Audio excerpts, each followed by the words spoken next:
ఇప్పుడే జీ5 app download చేయండి. చూడండి మీ ఫేవరెట్ టీవీ షోస్ ఎప్పుడైనా ఎక్కడైనా.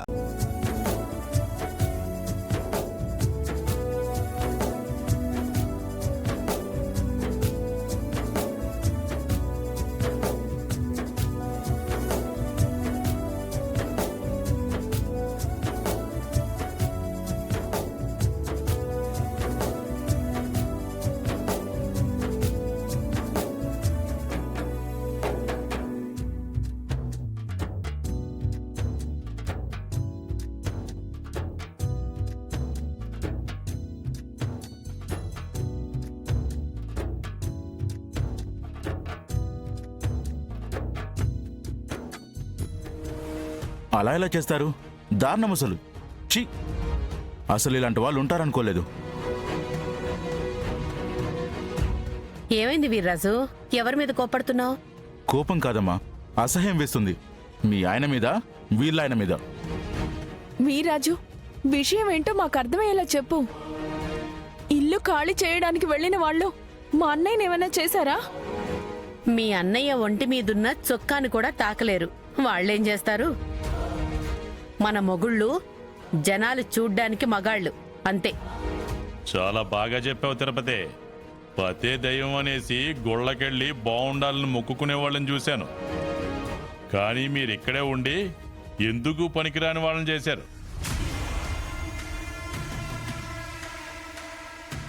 అమ్మ వాళ్ళ అభిప్రాయానికి విరుద్ధంగా నువ్వు గొప్ప పని చేసావు కదా నాన్న.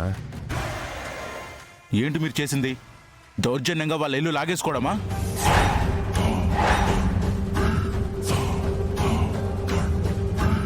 అన్నంత పని చేశారా? మా అన్నయ్య వాళ్ళు ఇల్లు ఖాళీ చేస్తే ఎక్కడుంటారు? నువ్వు కంగారు పడకమ్మా, మేము సలహా ఇవ్వకుండా వస్తామే ఏంటి? మా తాత ముత్తాతలు కట్టించిన గుళ్ళు ఊళ్ళో 5-6 ఉన్నాయి.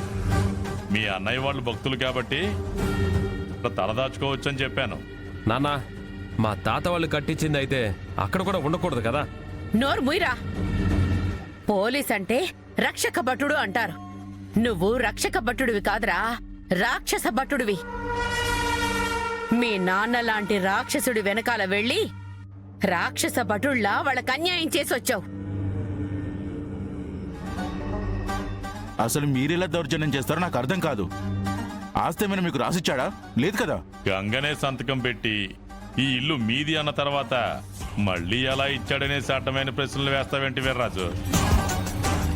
మా అన్నయ్య అలా రాసివ్వడు. మా అక్క చెల్లెళ్ళకి అన్యాయం చెయ్యడు. వీళ్ళే దొంగ సంతకం పెట్టారు వదినా. ఇంతకు దిగజారుతారనుకోలేదు. మీరు పోయి ఈ ఊరి ప్రెసిడెంట్తో పెట్టుకున్నారు. వాళ్ళు ఇళ్లు ఖాళీ చేశారనేసి సంబరపడిపోకండి. పంచాయతీకి వెళ్తే మీ పరువు పోతుంది. అమ్మా, ఎందుకు ఆవేశపడిపోతావు? అసలే నీకు ఆస్తమా. గంగా వాళ్ళలాగా నువ్వు కూడా ఉక్కిరి బిక్కిరి అయిపోతే ఊపిరాడదు. తిరుపతి, ఇక వాళ్ళు పంచాయతీకి వెళ్ళరే. ఇంటి కాగితాలు నా చేతిలో ఉన్నాక వాళ్ళకి దిక్కు తోచదో. ఆ రాములమ్మ దగ్గర కాగితాలు కొట్టేసి దొంగ సంతకం పెట్టేసి అప్పు కింద జమ చేసుకోమన్నట్టుగా రాసినట్టు మోసం చేశారు. వాళ్ళ ఉసురు తగలకపోదు నాన్న. ఆడోళ్ళలాగా నువ్వు శాపనార్థాలు పెట్టకూడదురా. అమ్మో నాగవల్లో ఇలా మాట్లాడితే అర్థం ఉంటుంది. రాములత్తని కూడా మోసం చేశారన్నమాట. మా అన్నయ్య వాళ్ళు వాళ్ళ మానాన్న వాళ్ళు బతకడం మీకు ఇష్టం లేదనుకుంటా. ఎందుకు ఇలా చేస్తున్నారు? పంచాయతీ పెట్టకపోయినా కేసు పెట్టి కోర్టు వరకు వెళ్తారు. శివ ఊరుకోదు. శివ గొడవలో లేకుండా పోలేదు. పోలీస్ స్టేషన్కి వెళ్లాల్సిన పిల్ల తిరిగి మొగుడెంటొచ్చింది. కానీ ఈ కాగితాలు చూసినాక మాట రాకుండా మోగపోయింది. ఆ పేపర్లోని బాకిచ్చేస్తాను.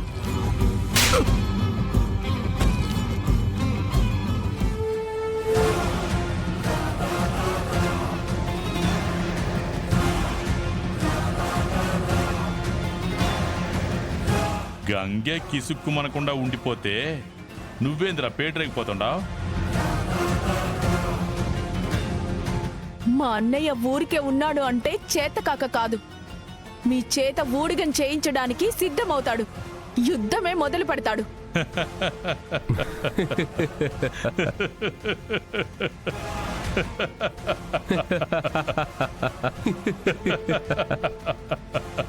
చేసింది పాడు పనని తెలిసి కూడా సిగ్గు లేకుండా ఎలా నవ్వుతున్నారో చూడు. కోడలు తమాషా చేస్తే నవ్వకుండా ఊరికి ఎట్టుంటాం తిరుపతి. ఆడపిల్లల్ని అంటేసుకుని ఎటెళ్లాలో తెలియక బుర్ర గోక్కునేటోడు యుద్ధాలు చేస్తాడంటే కిసుక్కుని నవ్వకుండా ఏం చేయమంటావు? ఇవాళ చాలా సంతోషంగా ఉంది నాన్న. డ్యూటీకి సెలవు పెట్టేసి ఈరోజు హాయిగా గడుపుదాం అనుకుంటున్నాను. ఇట్లాంటి సందర్భాలు మళ్ళీ మళ్ళీ రావు రాబోడా. అలాగే గాని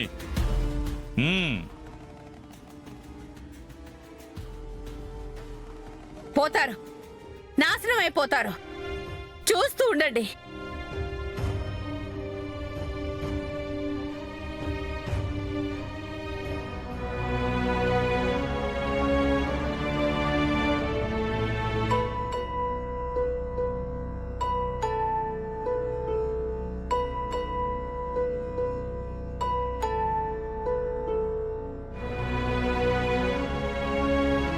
వరదరాజుల మావయ్య వాళ్ళు ఇంత అన్యాయం చేస్తారనుకోలేదు. ఇప్పుడు ఎక్కడికి వెళ్ళాలన్నయ్య? నువ్వు పోలీస్ ఆఫీసర్వే కదా వదినా. వాళ్ళలా ఇంటికి తాళం వేసుకొని వెళ్ళిపోతుంటే ఎందుకు అడ్డు చెప్పలేకపోయావు? మా అన్నయ్య కూడా ఒక పోలీస్ ఆఫీసర్ కదా, ఆయన అలా చేస్తే ఇంకేం చేస్తావు? ఎంతసేపని ఇలా ఉంటావన్నయ్య? ఏదో ఒక మార్గం ఆలోచించాలి. వరదరాజులు మావయ్య అన్నట్టు గుడికి వెళ్దామా అన్నయ్య? గుడికి వెళ్తే తల దాచుకోవచ్చమ్మా, కానీ తల వంచుకోకూడదు. ఉన్నట్టుండి ఇంట్లో నుంచి ఇలా గెంటేయడం అన్యాయం అన్నయ్య. వాళ్ళ మీద కంప్లైంట్ చేద్దాం. నేను రాములమ్మకిచ్చిన దస్తావేజులు వాళ్ళ దగ్గర ఉన్నాయమ్మా. కంప్లైంట్ చేసిన ప్రయోజనం ఉండదు. ఇప్పుడు మన కష్టాలని గట్టెక్కించే మార్గమే లేదా అన్నయ్య? ఇంకా దేవుడే దారి చూపించాలి. ఏమండోయ్,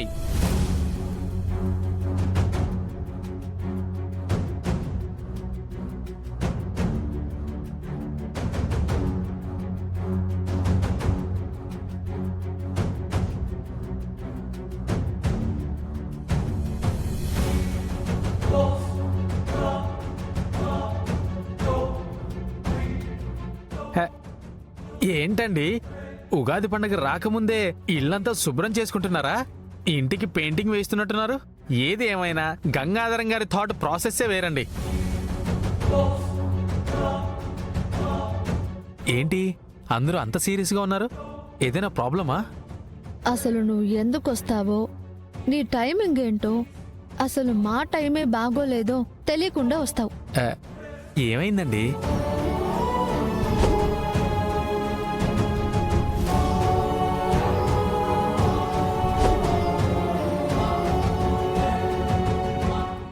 జీ5 యాప్ డౌన్లోడ్ చేసి అన్ని ఎపిసోడ్స్ పూర్తి ఉచితంగా చూడండి.